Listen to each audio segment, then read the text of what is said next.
A economia chinesa entrou em uma zona de perigo. Pela primeira vez em mais de 2 anos, os preços ao consumidor no país estão em queda livre.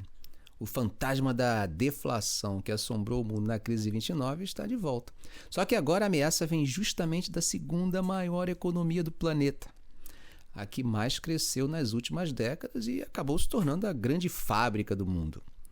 Se a China espirrar, o planeta pode pegar uma pneumonia. É como uma bomba relógio prestes a explodir no coração da globalização. Agora é contagem regressiva para evitar o caos. Mas como a China foi parar nessa fria? Tudo começou com a Covid-19. Quando a pandemia diminuiu, diferente do Ocidente, os chineses não saíram em peso gastando suas economias em bares, restaurantes e lojas. O consumo não decolou e os preços, que subiam feito foguetes por aqui, nem se mexeram por lá. Pior, desde fevereiro de 2021, a inflação chinesa patina no 0 a 0. Agora, finalmente despencou 0,3% só em julho.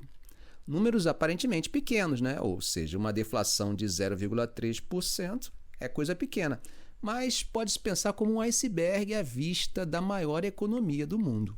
Mas, professor, deflação não é diminuição de preços? Tudo barato não é bom? A queda livre de preços tem efeito devastador. Trava investimentos, aumenta desemprego, empobrece a população e trava o consumo num loop sem fim. As empresas param de contratar e investir, uma vez que os preços baixos acabam desestimulando a expansão da produção.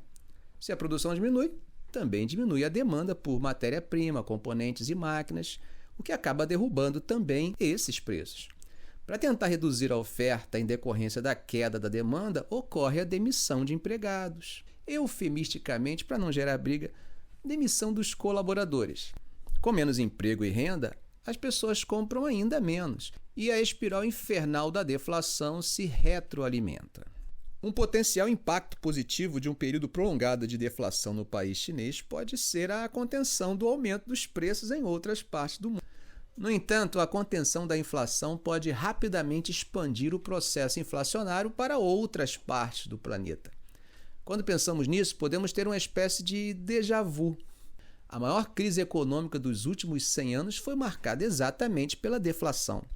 Se os investimentos chineses no mundo se retraírem na mesma proporção que os investimentos americanos se retraíram em 1929, as consequências, que a princípio podem ser vistas como positivas para países que ainda lutam contra a crescente inflação, podem rapidamente se transformar em uma crise mundial com o encolhimento do valor do produto. Pense na circulação de produtos chineses com preços cada vez menores. O que será das cadeias de varejo das economias domésticas mundiais?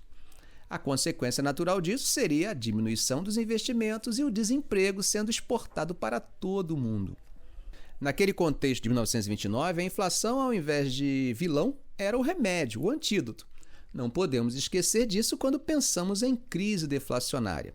O governo chinês tem insistido que tudo está sob controle, mas até agora evitou quaisquer medidas importantes para estimular o crescimento econômico.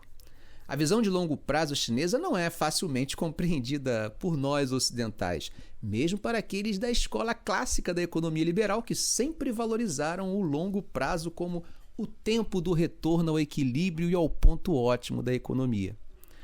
O ponto é descobrir como o governo tentará estimular a demanda para que o mercado se aqueça e as famílias abandonem a poupança, retornando à propensão marginal a consumir a um nível positivo.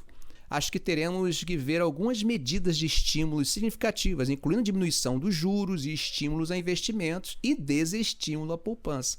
Podemos pensar também em medidas como subsídios que incentivem a diminuição da produção agrícola, incentivo à renegociação de contratos de trabalho que aumente a renda dos trabalhadores, onerando o custo de produção.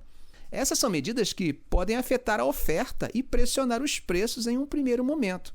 Claro que para os que preferem olhar a China sobre o olhar liberal ocidental, o que a meu ver parece um equívoco, a solução seria simplesmente corte de impostos, o que diminuiria a capacidade intervencionista do Estado.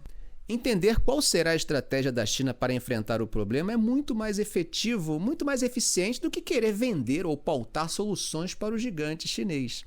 As linhas de defesa da economia ocidental devem fazer seus cálculos e projeções a partir do que os chineses farão e não do que eles deveriam fazer. Lembremos que o Estado chinês não está preso a limites legislativos e check and balances que limitam a atuação da maior parte dos países desenvolvidos de cultura ocidental. Grande abraço, professor Arão Alves.